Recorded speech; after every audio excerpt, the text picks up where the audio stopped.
On the southern edge of Columbus, Ohio, a winding cul-de-sac wrapped around houses built in the Reagan era, front lawns wide as notebook pages.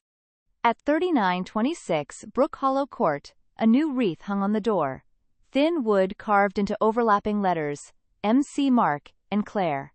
Evan stood on the steps, gripping the strap of his backpack like he was holding onto a thought that refused to slip away. Above his head, the nail squeaked softly, as if even the brick wall was trying to pronounce the new name. His mother Claire opened the door, her smile bright as the kitchen light in the morning, though Evan noticed the tired lines at her lips, a sign of long shifts at Mount Carmel West Hospital. The man standing behind her, Mark, tall and broad, hair cut short, arms tanned from HVAC work, leaned slightly aside to let Evan step in. A red-haired girl, Ruby, only 9 years old, Mark's daughter, ran out of the living room clutching a teddy bear.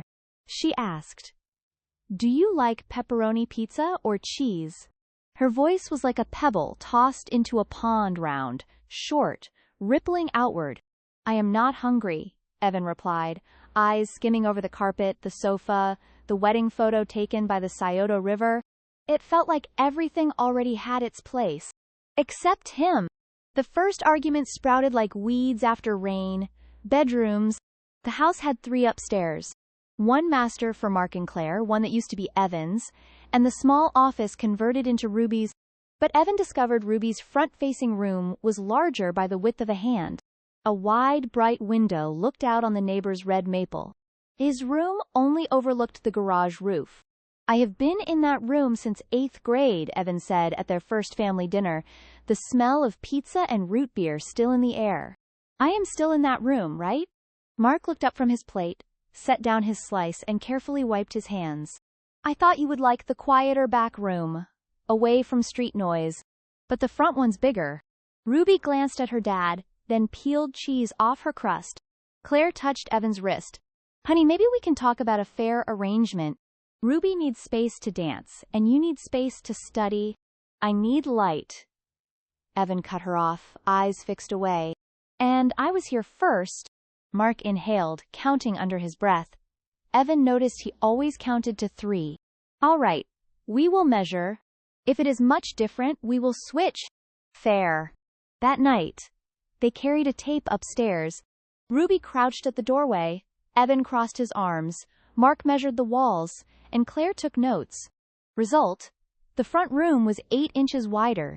"Enough for another bookshelf," Mark joked.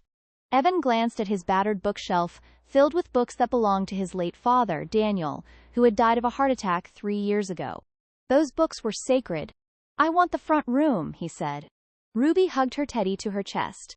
"But Daddy said I need the light here. I need the mirror for jetés." Mark turned to Evan. "You can have the front room if you share the strip of space near the window, so Ruby can practice in the afternoons. Mark the line with tape. Switch turns on weekends. Half compromise, half resentment." Evan nodded. But in his head the MC wreath rattled again, like a misspelled puzzle. He yanked the tape from Mark's hand, measured from wall to windowsill, and drew a green line splitting the room into 2 climates. After bedrooms came money. Bills for water, power, internet. Ruby's ballet lessons at Hilliard Arts Center. Evan's JV baseball fees at Brookside High. Groceries, milk, rice, oil, everything stuffed into a glass jar on the kitchen counter labeled Family Fund. One Friday night, Mark spread out an Excel printout. White boxes and black numbers like chalk marks on a field. "Let us combine our accounts," he told Claire. "My paycheck, yours. Big expenses, we talk first. I noticed the $529 college fund for Evan is under your name." Claire hesitated. "Yes, Walt Daniel's father contributed. He wanted it under my name to make it easier to transfer to Evan." Mark nodded, running his finger along the line. $529 Plan Evan. I won't touch it. But monthly, we will budget food, gas, savings. Ruby needs braces too, the dentist said, before middle school. Evan leaned forward. "So Ruby's braces come from the family fund?" "Yes," Mark said. "Family fund is for all household expenses. Your college fund is separate, untouched." The phrase, all household expenses, echoed like a lock turning. What family? The MC family. Or one that included him. Then my baseball fees and AP books come from the family fund too, Evan said coldly. Of course, Claire added quickly, flashing Mark a look. Mark nodded.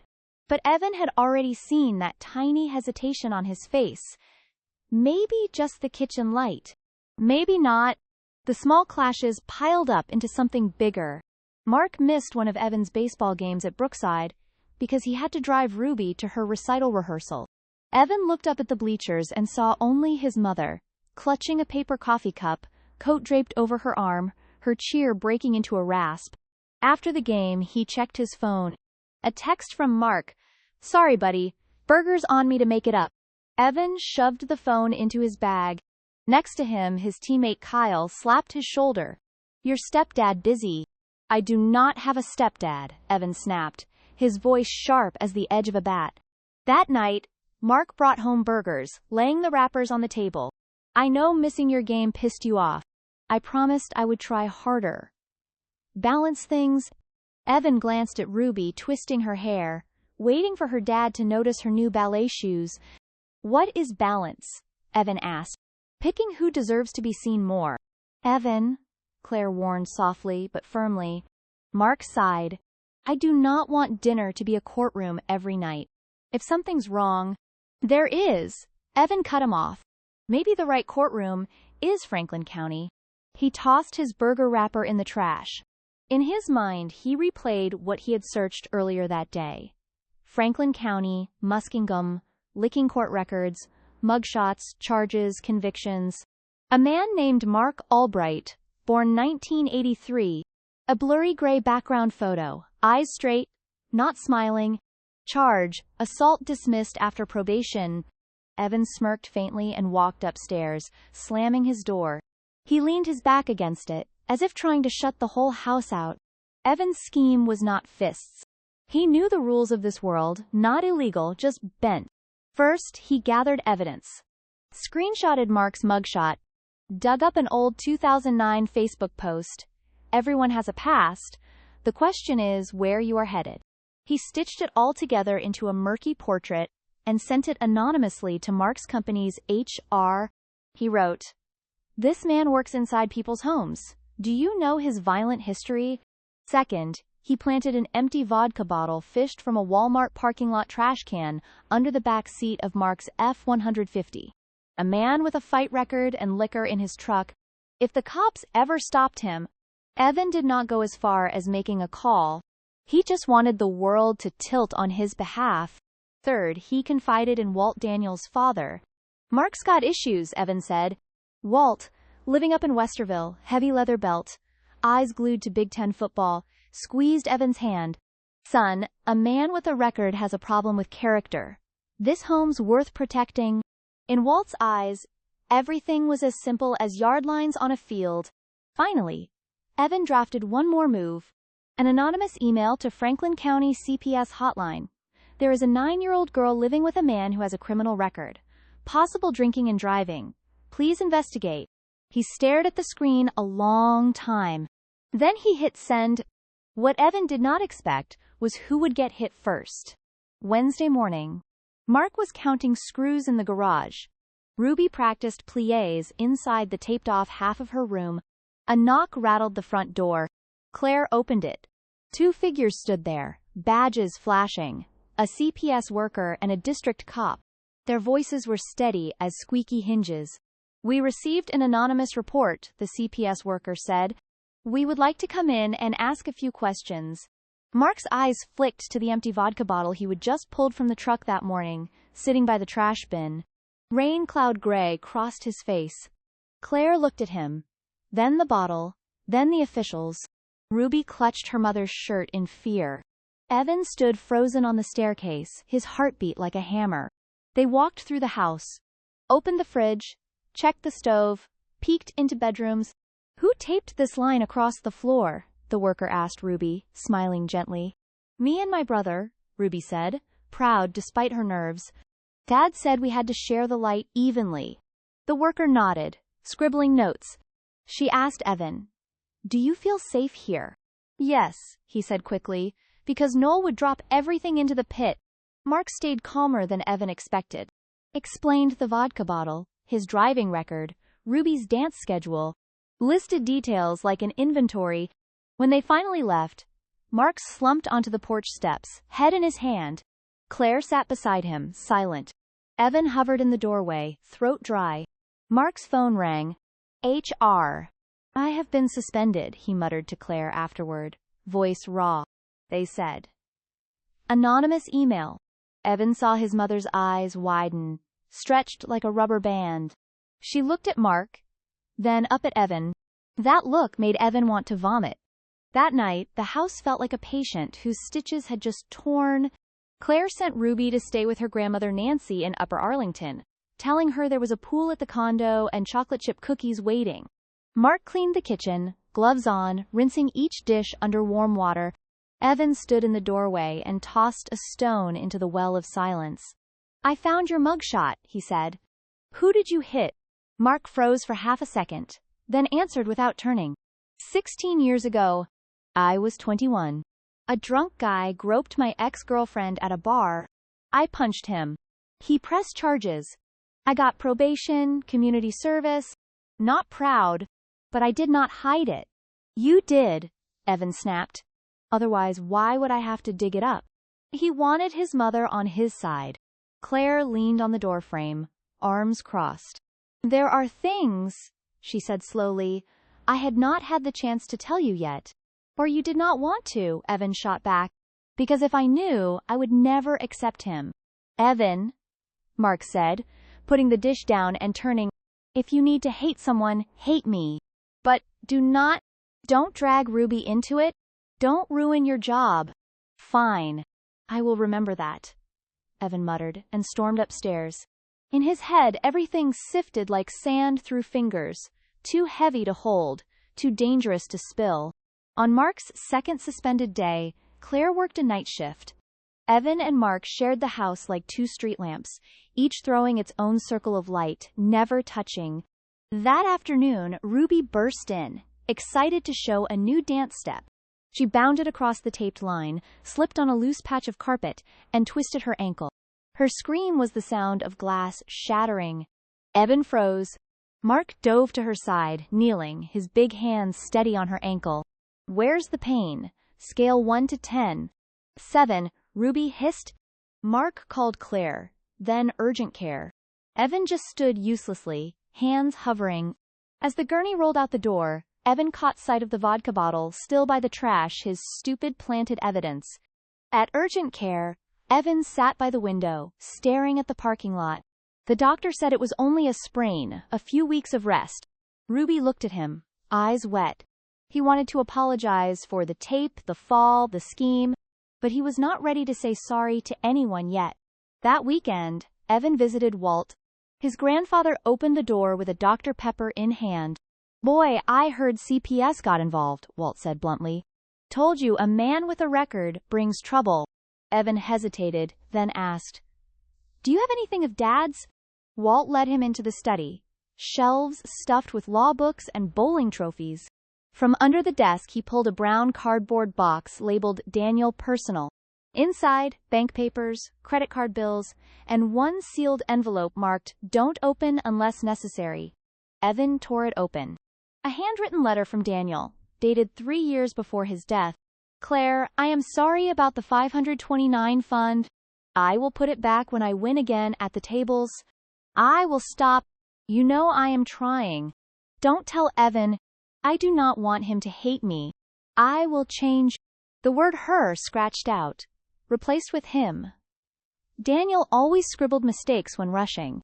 Evan stared at the line about tables, guessing Detroit casinos on his work trips. His stomach hollowed like the emptied box. You knew? He asked Walt. Walt bit his lip. Your dad was not perfect. But he loved you. And women. They exaggerate sometimes. Evan flipped deeper. A copy of an internal company memo, Daniel, under investigation for retail sheet adjustments and self-signed vehicle receipts. Closed after he resigned. Another folder. A police report listing Claire as contact. Incident: domestic disturbance. Daniel drunk, shouting in the yard. Mark intervened. Charge: assault complaint, crossed out insufficient evidence. Daniel agreed to rehab. Evan read Mark's name, stunned. The man he despised, suddenly inked into his parents. Old story like a tooth root surfacing from the gum. Who was Mark to Dad? Evan asked. Walt snorted. HVAC guy, across from the dealership. Fixed the AC sometimes. That kind of man, always mixed up in trouble. Not our class. Evan closed the box, hands trembling.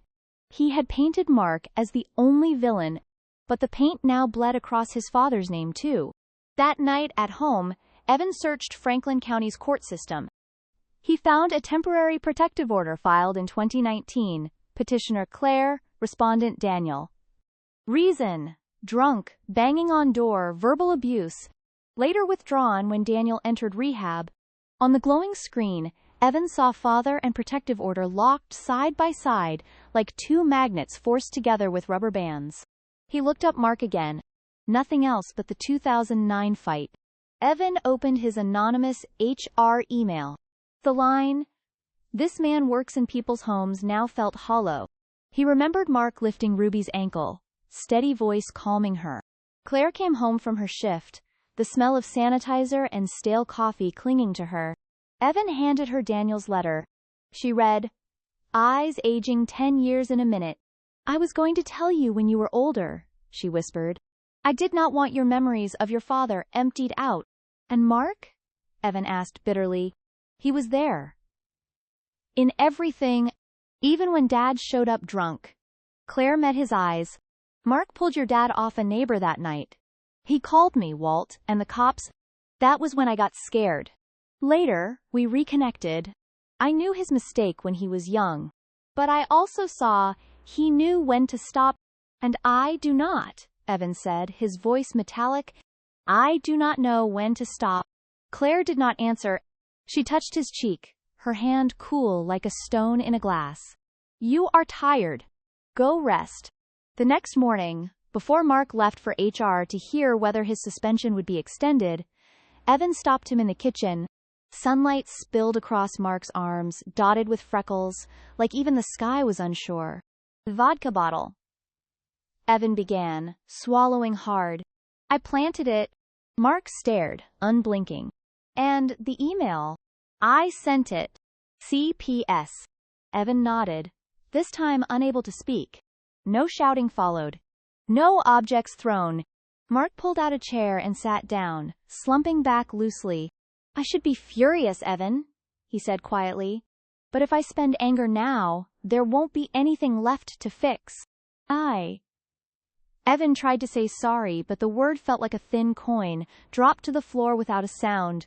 Mark exhaled deeply. "My suspension's extended one more week. But luckily someone in the office believes me." CPS closed the file. "Ruby will be fine if she rests." "Evan, I do not expect forgiveness today. But you will have to tell your mom. And Ruby in words a kid can handle."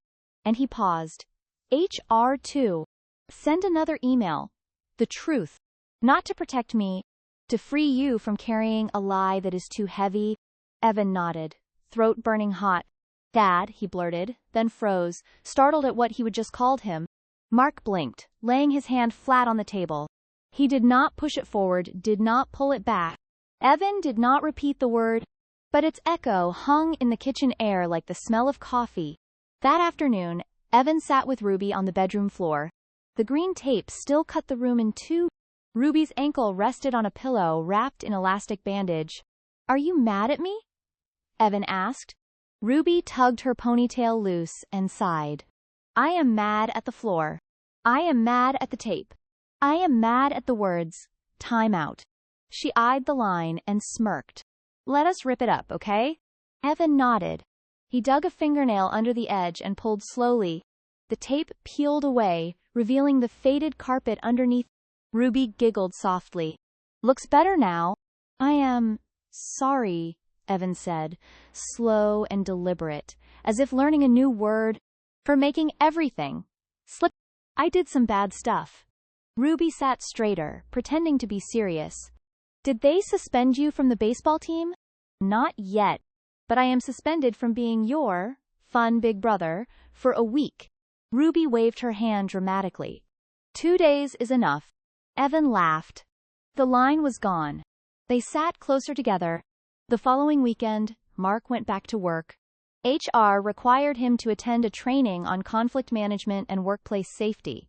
A gentle way of saying, "We will keep watching you." Evan had already confessed in an email. HR replied briefly, "Thank you for your honesty." He braced for thunder, but only rain came. Claire suggested a family constitution, a sheet of rules taped to the fridge. Sunday evening, they sat at the table, each adding something. Mark wrote, "Truth before suspicion."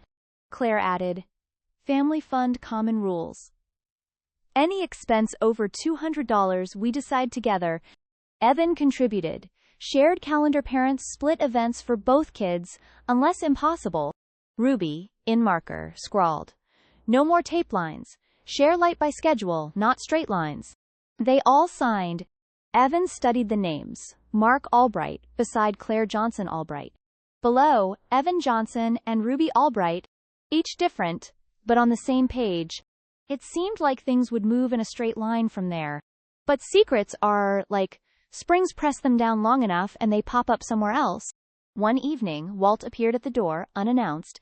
In his hand, a printout of Mark's mugshot.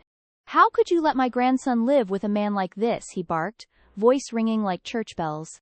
Claire invited him in, poured water. Mark stood behind her, shoulders squared, not defensive but not bowed either. Evan stood between the two men, chest tight, like a shaky bridge connecting them. "Mr. Walt," Claire began, "we have been through this." "Daniel, don't drag my son's name through the mud," Walt cut her off. "He is gone. He can't defend himself." "No one's dragging him," Mark said, voice low. "But the facts are in the papers. I am not perfect. I fought once. I have a record. But I do not drink and drive. I do not hit kids. And I do not steal money meant for their college." Walt's face flushed red. Evan's heart pounded in his ears. "Grandpa," he said, forcing calm, "I found Dad's letter. You saw it too. Dad made mistakes. I still love him. But I also live here. I need you," his throat caught, "on my side, not against another part of my life." Walt stared at him for a long time. His steel gray eyes softened. Then he exhaled like losing a chess game. "Fine," he said at last. "But I will be watching." "Go ahead and watch," Mark replied, holding out his hand. Walt did not take it. But he did not throw the paper either. One question still gnawed at Evan. If Mark once fought to protect someone, what else had not he told?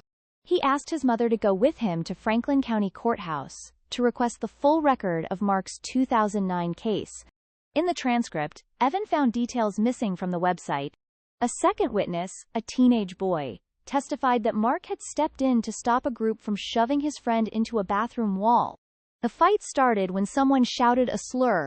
Reading that, Evan's brow slowly eased. "He is the kind of man who runs into the bad place to pull someone out," Claire said as they stepped out onto the courthouse steps. "Different from Daniel. Daniel ran toward noise looking for a thrill. I have seen enough to tell the difference." "Then why did not you tell me sooner?" Evan asked, not accusing, just wanting to understand. "Because you needed to find it yourself," Claire answered. "Some truths, if handed to you, you just throw away. But if you open the box yourself, you will put it somewhere safe." Evan thought of Walt's box, the scratched-out letter, the green tape line on the carpet, the emails he had sent, and then confessed. He thought of Ruby laughing that 2 days of suspension from being her fun brother was enough. The puzzle pieces in his head were not perfect, but at least they had stopped falling. Fall crept in like a cat, leaves changing color stripe by stripe. Evan played night baseball. Ruby practiced dances in the living room. Mark set up a shared Google Calendar, at least one parent at each of the kids, events every week. Claire adjusted shifts. They tried no phones at dinner Wednesdays. Mark placed a new jar on the table, Truth Dare Jar. Whoever shared a hard truth that week got to speak without interruption. One night, Evan slipped in a note, "I am afraid of being replaced." When they read it, Mark did not speak right away. He pulled out a blank slip, scribbled, "I am afraid of being treated as a temporary replacement." Two fears sat side by side, like damp wood left on the porch. They just needed sunlight and time to dry. By November, Claire suggested inviting both Nancy and Walt for Thanksgiving turkey. "New rule," she said. "No talking about the past at the table. After dinner, if anyone needs to, we take it outside." Walt arrived with pumpkin pie. Nancy brought salad. Ruby limped lightly but still helped set the table. Evan stood chopping green beans with Mark, filling silence with small talk about the NFL. When they started eating, the house phone rang. Claire stood to answer. Her voice shifted just slightly enough for Evan to look up. "Yes, this is Mark's wife." "Yes, he is here." "Yes, we can talk." She covered the receiver. "HR," she whispered. "They did a full review. They are closing the case. They want Mark to give a talk to his team about restoring trust after mistakes." "Like a seminar?" Mark nodded, eyes suddenly wet, pretending it was from too much pepper on the mashed potatoes. Walt sniffed but said nothing. Evan looked around the table. Turkey, cranberry sauce, pumpkin pie. Silence stretched. Then Ruby raised her glass of water. "To our new rule," she said. Glasses clinked. Plates clattered. It was ordinary, and ordinary, Evan realized, was precious. That night, Evan opened the cupboard under the sink. He pulled out the green tape roll and handed it to Ruby. "Here, you can use it for wrapping presents. I won't need it for lines anymore." Ruby smirked. "Not even to split the sunlight." "No. If anyone asks how we share light, I will say, with a schedule, and by reminding each other to turn the lamps on." Later, in his room, Evan texted Kyle, "Movie tomorrow." Kyle replied with a thumbs-up emoji. He opened another chat, sent Walt a photo of the family constitution taped on the fridge, signed by all four of them. Walt did not answer right away. But minutes later, he sent back a photo, the Daniel personal box, now placed on a high shelf with a sticky note. "Only open if Evan asks." Evan set his phone down, chest lighter. Winter came early. One snowy morning, Mark woke everyone with the sound of the coffee maker. "I got a job request," he said. "An old client asked for the system to be fixed." "It is Walt's house." Claire raised an eyebrow. "He called you." "HR referred me," Mark admitted with a half-smile. "He wants the heating stronger in his study." "Should I?" Evan scratched his head. "Let me call him." He dialed. Walt answered. Evan explained Mark was coming. All Walt said was, "Mm-hmm." Evan could not read the tone. But when Mark drove off, Evan's heartbeat stayed normal. He did not rush after him with warnings. He just waved goodbye, like you would to family leaving the house. At noon, Mark called back. "Done." He did not say much. "But before I left, he told me, 'Don't make me regret letting you touch my furnace.'" Mark chuckled. "I just said, 'Yes, sir.'" Evan exhaled. Some roads in this neighborhood did not lead straight home. But if you stayed patient, they eventually did. Claire was called in for an extra shift. Evan drove Ruby to ballet and waited in the hallway, reading history. Halfway through, Mark arrived with hot cocoa for Ruby. He sat beside Evan. "Next week your team has an away game in Lancaster, right? I asked for half a day off so I can come." Evan nodded, staring at his hands. I am planning to present in homeroom about family rules. I think I will write about our Constitution." "Can I write about my mistakes too?" "You can write whatever you need," Mark said. "If you want, I will read it first. Not to edit, just to listen." Evan nodded again. The stone he would carried in his chest since the MC wreath went up felt less sharp. The constant grinding ache was becoming something else, like a callus thickening, protecting the soft skin underneath. Spring arrived. Ruby stood on stage at her recital, the spotlight gilding her hair in gold. Mark sat on Evan's right, Claire on his left, Evan in the middle. When the music swelled, Ruby launched into the jetée she had once stumbled over. She landed gracefully, scanned the audience, and spotted Evan. He flashed a V sign with 2 fingers. She grinned mid-spin, eyes squinting like she always did when laughing. After the show, they all walked home together. Evan flicked on the living room lights. The glow spread evenly, no green tape lines dividing it anymore. Ruby placed her bouquet on the table. Mark brewed tea. Claire slipped off her earrings and hung them. Evan cracked open a window, letting in the cut grass scent of early summer. "Dad, Mark," Evan said, this time intentional, deliberate. "Can you take me to the DMV tomorrow? I want to retake the written test. I failed last time." Mark turned, surprised, then smiled. "Of course. We will go early. Beat the line." Claire looked at Evan, her eyes warm with surprise. "You know," she said softly, "I used to think past marriages were rooms you should lock away. But maybe we need to open the windows in those rooms, let in air, let out light, so things do not rot." Evan nodded. He thought of Walt, of the cardboard box, of the scratched-out letter.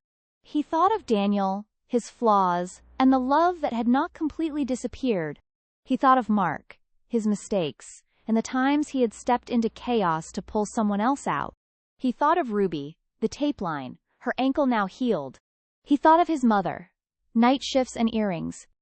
And of himself, 15 years old, once believing boundaries could only be drawn with tape, now learning to draw them with truth, and with hands reaching out. Night settled, the house quiet, the MC wreath still hung on the door. But below it, Evan had taped a small wooden plate. Letters carved simply, E.R., not meant for strangers outside to understand, but for the people inside. It was a reminder of their new shared language, not the language of hyphenated names, but the ordinary voices of family, sometimes shaky, sometimes hoarse, sometimes choked, but always turned toward each other. And in that ordinary language, old secrets, Daniel's debts, Mark's record, were no longer blades. They were scars, proof the skin had healed and would keep healing. Tomorrow, they would wake.